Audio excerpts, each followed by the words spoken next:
近段时间以来，印度似乎把所有的精力全部投入到了边境对峙当中，而就在新德里无视国内问题，一再在边境地区表现强势之际，一个噩耗突如其来，号称印度心脏的地区发生叛乱事件，有士兵当场乱枪打死上司。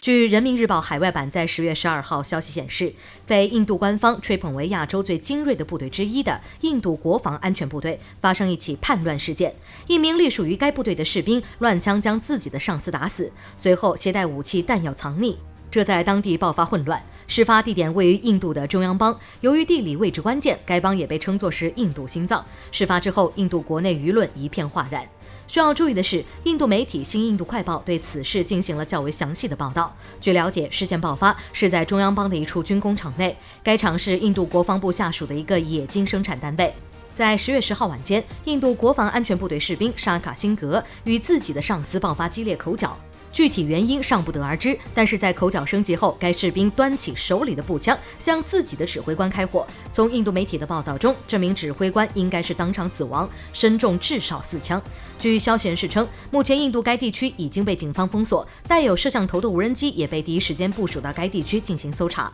而当地警察试图让这名叛乱士兵的家人通过电话说服其投降，却发现该士兵手机已经关机。目前该士兵身上的弹药情况不明，仅了解到其携带的制式步枪里至少还有15发子弹。需要注意的是，在印度军队内部，上下阶层爆发矛盾冲突的事件一直存在。尽管新德里一再试图扭转印度国内种姓制度观念，但是这种深植于基层的观念始终没能得到有效改变。在印度军队中，虽然没有明确的种姓制度表现，但是却存在这种制度的变种，严重的层级压迫。